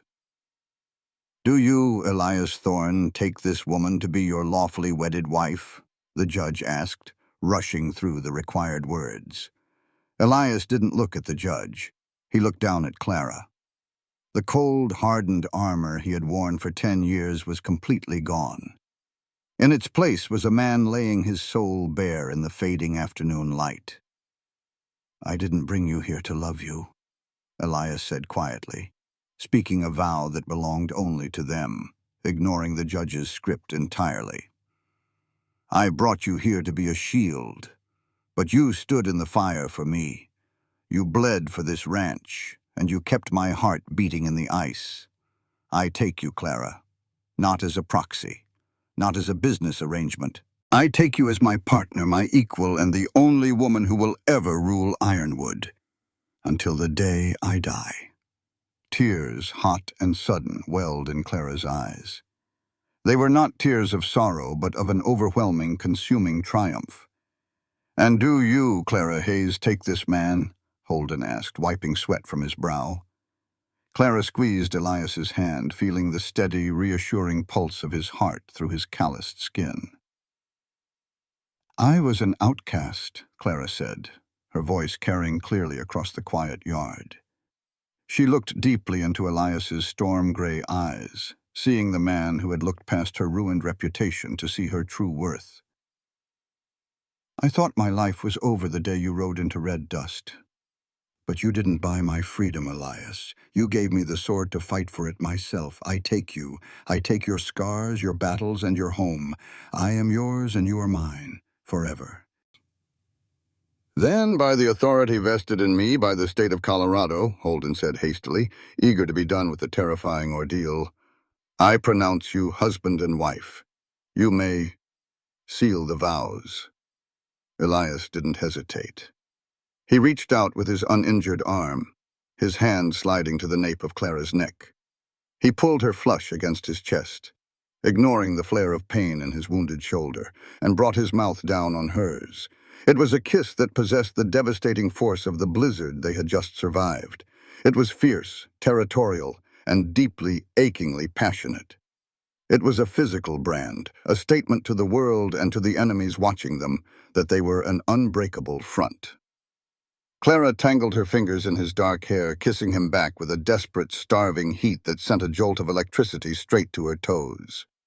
When they finally broke apart, both of them breathing heavily, Elias kept his arm firmly wrapped around her waist. He turned his head, his gray eyes pinning Vance Cobb to the spot. "The show is over, Vance," Elias said, his voice dropping to a deadly quiet register. "Take your bride. Take your bought judge and get off my land. If I see a single rider bearing the Cobb brand cross my property line again, I won't bother aiming for the horses." Vance's face was a map of pure, unadulterated hatred. He practically shoved Lorelei toward the carriage. She stumbled inside, her pink silk dress ruined by the mud, weeping tears of furious humiliation. Judge Holden scrambled in after her, slamming the heavy wooden door shut. Vance mounted his horse, yanking the reins so hard the animal reared. He pointed a gloved finger at Elias. "You just signed your death warrant, Thorne. The marshals aren't coming. The pass is blocked. By the time the snow melts, there won't be enough left of ironwood to bury." He spurred his horse, and the carriage tore out of the yard, the wheels spinning wildly in the mud, flanked by his armed guards. Clara watched them go, her heart hammering against her ribs.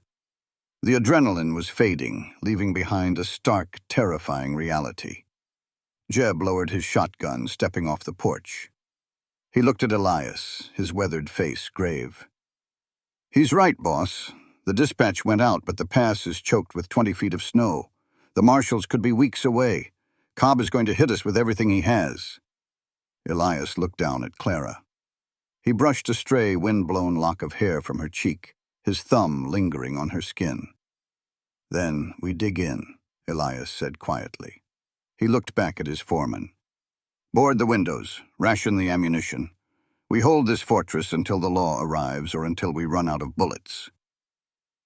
The morning of the 21st day broke with a deceptive, brilliant clarity. The sky over the valley was a piercing, cloudless blue. The sun beat down on the snow-covered peaks, accelerating the spring thaw. The sound of dripping water echoed constantly around the log walls of ironwood, a rhythmic ticking clock that marked the dwindling hours. Inside the main house, the air was thick with the smell of gun oil, stale coffee, and exhausted sweat. The heavy oak dining table had been converted into an armory. Clara sat at the head of it, her hands moving with mechanical precision, as she methodically reloaded empty brass cartridges with fresh black powder and lead slugs. Her fingers were blistered and stained black. She hadn't slept for more than 2 hours at a time in the last week. None of them had. Elias sat near the hearth, carefully cleaning the action of his Winchester with his left hand. His right arm was still bound tightly in a sling. The wound was healing cleanly, thanks to Clara's meticulous care, but it rendered his dominant arm entirely useless for firing a rifle. "The snow melt is running heavy in the river wash," Jeb reported, walking into the great room and wiping his soot-stained brow.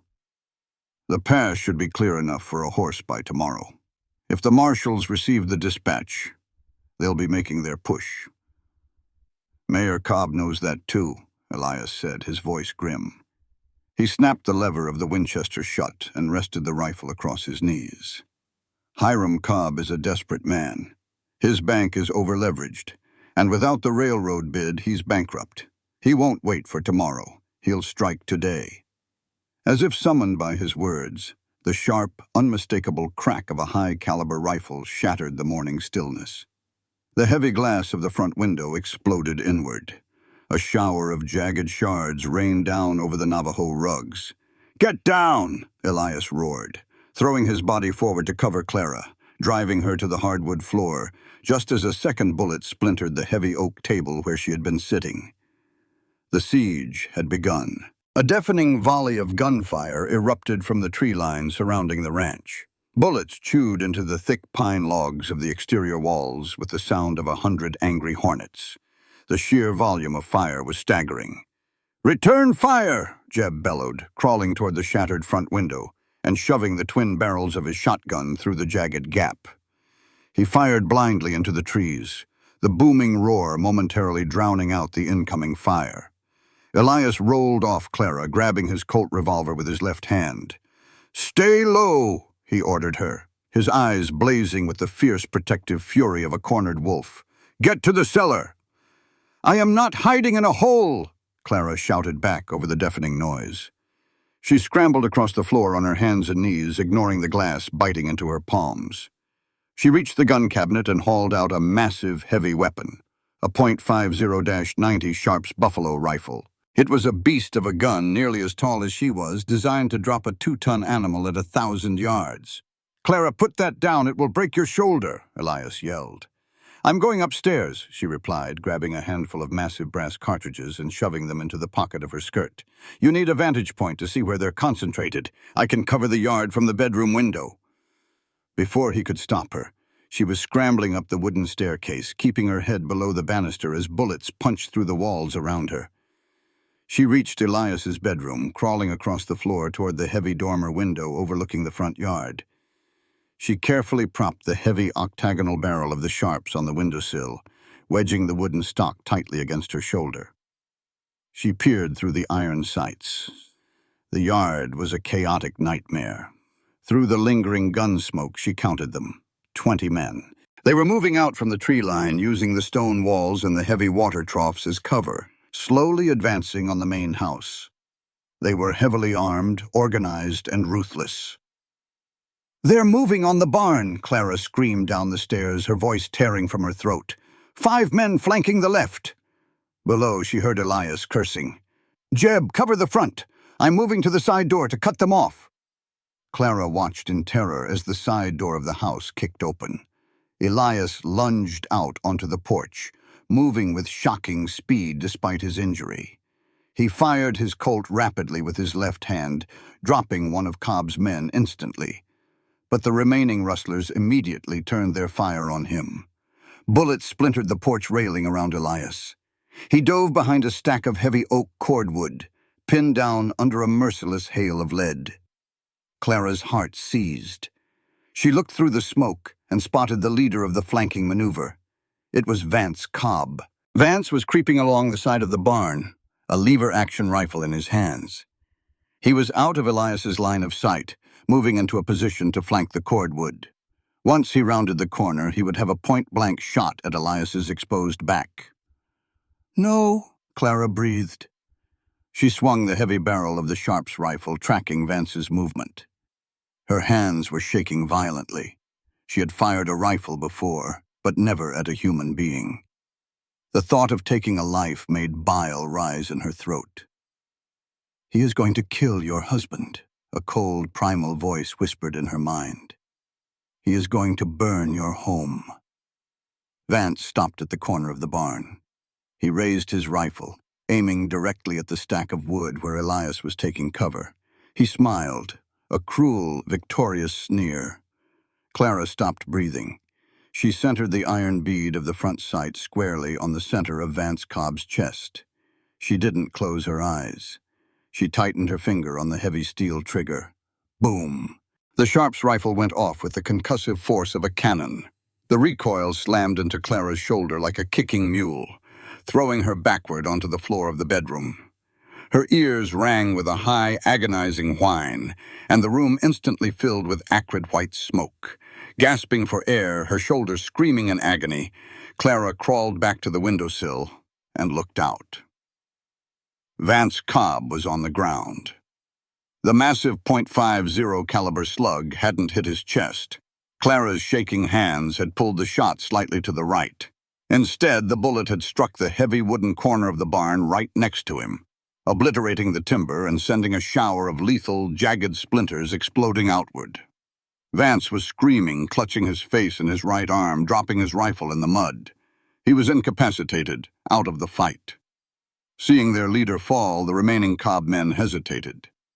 That split second of panic was all Elias needed. He leaned over the cordwood, firing 3 rapid shots that drove the rustlers back into the tree line. But the battle wasn't over. A second wave of men, led by Mayor Hiram Cobb himself on horseback, broke from the southern ridge, charging straight for the front gates of Ironwood. They were going to overwhelm the house by sheer numbers. Clara desperately fumbled to reload the Sharps, her fingers slick with sweat, trying to force the heavy brass cartridge into the breech. Suddenly, a new sound cut through the deafening roar of the firefight. It was a low, terrifying rumble that vibrated through the floorboards, growing louder and more rhythmic by the second. It wasn't gunfire. It was the thunder of 100 heavy hooves. Clara looked past the charging rustlers, toward the northern ridge where the mountain pass opened into the valley. A wall of riders breached the crest of the hill.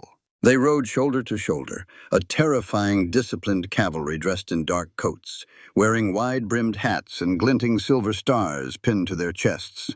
The United States Marshals had arrived. "Federal law! Drop your weapons!" A voice boomed across the valley, amplified by a heavy brass megaphone. Mayor Cobb pulled his horse to a violent halt, his face draining of all color. He looked at the 50 heavily armed marshals pouring down the hillside like an avalanche of righteous fury. He looked at his men who were already throwing their rifles into the mud and raising their hands in surrender. The siege was broken. Clara dropped the heavy Sharps rifle. Her legs gave out, and she slumped against the wall of the bedroom, sliding down until she hit the floor. She buried her face in her soot-stained hands, her entire body shaking uncontrollably as the adrenaline finally, completely crashed. She heard heavy, frantic boots pounding up the wooden staircase. "Clara!" Elias burst into the bedroom. He looked terrifying, covered in cordwood splinters, gun smoke, and mud, but his storm-gray eyes were wide with desperate, frantic terror. He dropped to his knees beside her, his uninjured arm wrapping around her, pulling her tightly against his chest. He buried his face in her hair, breathing her in as if she were the only oxygen left in the world. "I'm okay," Clara sobbed, wrapping her arms around his neck, burying her face in the crook of his shoulder. "I'm okay, Elias. We did it." Elias kissed the top of her head, his broad shoulders shaking. He looked out the shattered window, watching the federal marshals drag a screaming, cursing Hiram Cobb off his horse and put him in heavy iron shackles. The war was over. Ironwood had held. "Yes, we did," Elias whispered, his voice thick with an emotion he had suppressed for a decade. He pulled back, framing her soot-stained, beautiful face in his hand, looking at her with an absolute, uncompromising devotion. "We won." The smell of gun smoke and sulfur clung to the timber walls of Ironwood for 3 days. But by the end of the week, it had finally been washed away by the crisp, sharp scent of mountain pine and melting snow. The valley had been entirely transformed. The formidable, terrifying presence of Mayor Hiram Cobb was gone, erased by the swift and absolute hammer of federal justice. The United States Marshals had dragged Hiram and a severely wounded Vance Cobb out of the valley in heavy iron shackles, bound for a federal penitentiary in the capital. The corrupt Judge Holden had been disbarred and arrested as an accomplice, and the Red Dust Bank was placed under federal receivership. When the dust finally settled, the State Railroad Commission arrived under martial escort. They took one look at the heavily fortified ranch, the disciplined men who had held the line, and the meticulously kept ledgers Clara presented to them. Before the sun set that day, Elias Thorne was officially awarded the land rights for the Pacific Railroad Relay Station. Ironwood was no longer just a cattle ranch. It was about to become the most vital, prosperous hub in the entire territory. But for Clara, the true victory had nothing to do with railroad contracts or political power. Her victory was the quiet, steady rhythm of the ranch breathing again.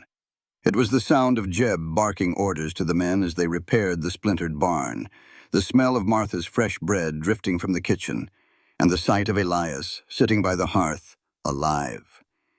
It was late afternoon on the 7th day after the siege, when a battered, rented buckboard wagon rattled up the muddy drive toward the main house. Clara was standing on the wraparound porch, a heavy wool shawl draped over her shoulders to ward off the chill of the spring thaw. She watched the wagon approach with a strange, hollow calmness. She didn't need to see the passenger's face to know who it was. The wagon rolled to a halt. The driver didn't step down to help his passenger. He merely tipped his hat to Clara and waited.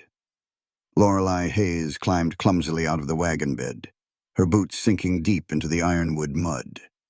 The contrast between the woman who had stood in the yard a week ago and the woman standing there now was staggering. Lorelei's pristine pink silk gown was gone, replaced by a drab, ill-fitting gray wool dress that looked like it had been purchased from a charity bin.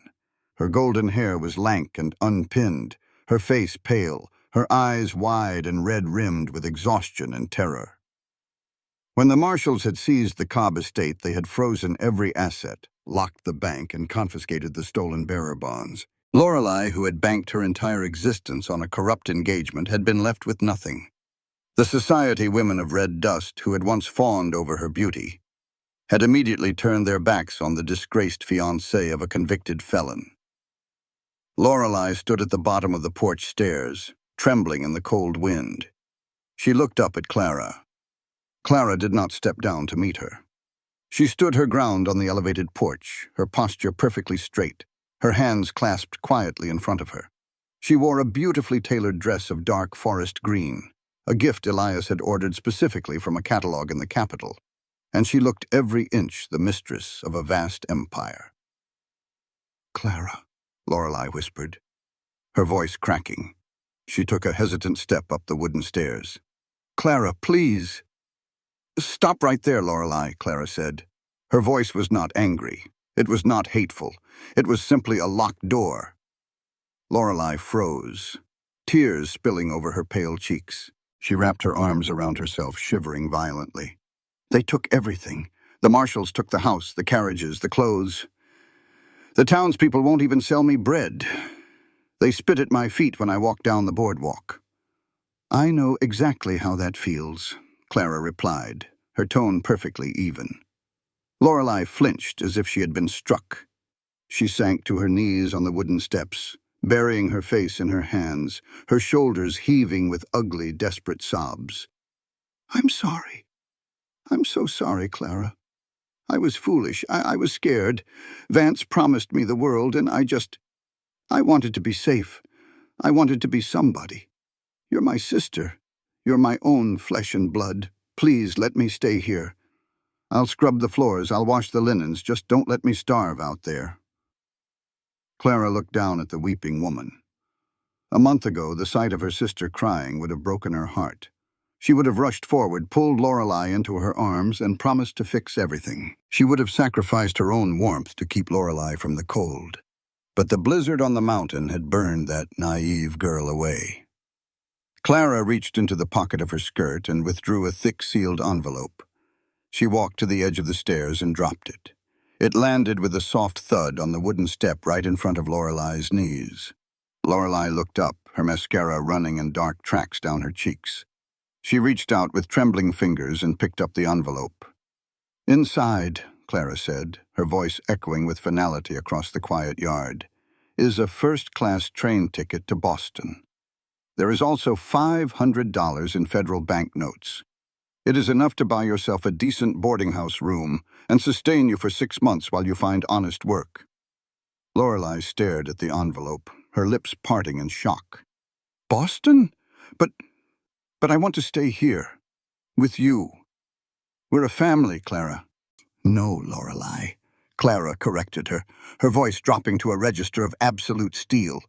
"We share blood, but we are not family. Family does not forge a signature to send their blood to the gallows. Family does not ride into a ranch with a corrupt judge and offer 30 pieces of silver for a betrayal. You made your choice the night you robbed the Red Dust Bank. Now I am making mine." Lorelei scrambled to her feet, clutching the envelope to her chest, panic widening her eyes. "Clara, you can't turn me away. I have no one." "You have a second chance," Clara said, turning her back on her sister. "I suggest you don't waste it. The wagon driver has already been paid to take you directly to the rail station in the capital. Do not ever return to Colorado. If you set foot on Ironwood land again, I will have Jeb remove you by force." Clara walked to the heavy oak front door. She didn't look back. She didn't need to see Lorelei's face to know that the final tie had been severed. She stepped inside the great room and pushed the heavy door shut. Click. The sound of the iron latch falling into place was the loudest, most profoundly beautiful sound Clara had ever heard. It was the sound of a closing chapter. It was the sound of her past trauma being locked outside in the cold forever. Clara let out a long, slow breath, feeling a physical weight lift from her shoulders. She stood in the quiet entryway for a moment, simply enjoying the peace. Then she walked through the house, passing the warm, bustling kitchen, and stepped out onto the wide back balcony that overlooked the vast rolling expanse of the valley. The golden hour had arrived. The sun was dipping behind the jagged snow-capped peaks of the western ridge, setting the sky ablaze. The clouds were painted in violent, breathtaking strokes of bruised purple, crushed gold, and burnt crimson. The snowmelt in the river wash caught the dying light, glittering like a vein of liquid fire cutting through the dark timberline. It was a harsh, unforgiving landscape. It was a land that demanded blood, sweat, and absolute resilience. But looking at it now, Clara felt an overwhelming surge of belonging. Heavy, familiar boot steps sounded on the wooden planks behind her. Clara didn't turn around. A soft smile touched her lips as she felt the solid, immense heat of a body stepping up close behind her. Elias Thorne didn't say a word. He simply wrapped his uninjured left arm tightly around her waist, pulling her back flush against his chest. He rested his chin on the top of her head, exhaling a long, contented breath that stirred her hair. He smelled of cedar wood, clean linen, and the faint, permanent scent of the mountain wind. Clara leaned her weight back against him, covering his large hand with her own. "She's gone," Elias murmured, his deep voice vibrating against her spine. "I know," Clara said softly. "I gave her a ticket to Boston. I told her never to come back." Elias's grip tightened possessively around her waist. He had watched the entire exchange from the window of his study, his hand resting on the grip of his revolver just in case Vance Cobb had managed to send some lingering threat with her. But when he saw Clara drop the envelope and turn her back, he had felt a surge of pride so fierce it had nearly brought him to his knees.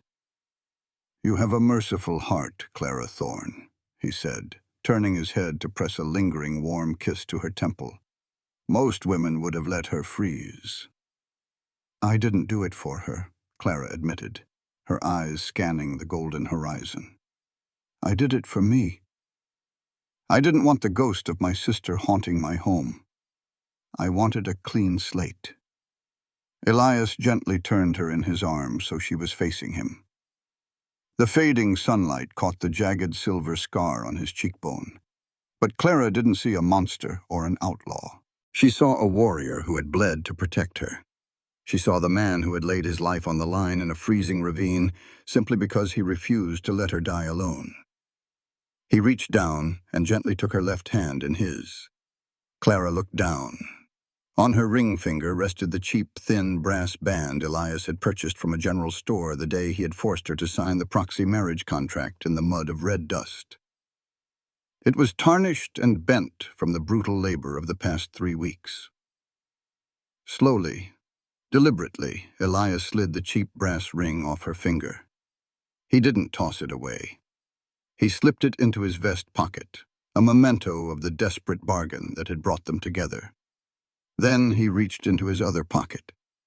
When he brought his hand back out, Clara's breath caught in her throat. Between his thumb and forefinger, Elias held a heavy, breathtakingly beautiful band of solid, hammered gold. It wasn't flashy or ostentatious. It was thick, substantial, and practically glowed in the twilight. It looked like it had been forged from the very mountains surrounding them. "My mother's ring," Elias said quietly, his storm-gray eyes locking onto hers, entirely stripped of their usual guarded armor. "My father had it made from the first vein of gold he struck when they settled this valley. When Cobb's men killed him and my mother died of a broken heart a year later, I locked it in the vault. I swore I would never give it to anyone. I swore I would never let anyone close enough to destroy me again." He swallowed hard, the emotion tightening his throat. "But then you stood in front of a lynch mob without shedding a tear. You drew a gun on a thief in my study. You stripped the clothes off your back to keep me warm in a blizzard. And you took up a buffalo rifle to defend my walls." Elias's hand trembled slightly as he held the gold ring over her finger. "I didn't buy a shield, Clara," he whispered, his voice thick with absolute, unyielding devotion. "I found a queen. And I will spend the rest of my life building a kingdom worthy of you." He slid the heavy gold band onto her finger. It fit perfectly. The metal was warm from his pocket, settling against her skin with a comforting, permanent weight. Clara looked at the ring and then up into the eyes of her husband. The last lingering shadows of red dust, the whispers of the townspeople, the shame of her sister's betrayal, all of it dissolved into nothingness. She was no longer a victim. She was no longer an outcast. She was Clara Thorne, and she had won the West. She reached up, tangling her fingers in the dark hair at the nape of his neck, and pulled him down. When their lips met, it wasn't a kiss born of desperation or survival. It was a kiss of profound, enduring peace. It was the taste of a hard-fought victory, sweet and intoxicating, sealing a bond that neither time nor storms nor men could ever break. Elias wrapped his arms around her, holding her tightly against him as the last rays of the sun dipped behind the ironwood peaks, bathing the two of them in a brilliant, triumphant gold. "You were never an outcast, Clara," Elias murmured against her lips, the truth of his words echoing across the silent, beautiful valley they had claimed as their own. "You were just waiting for your kingdom."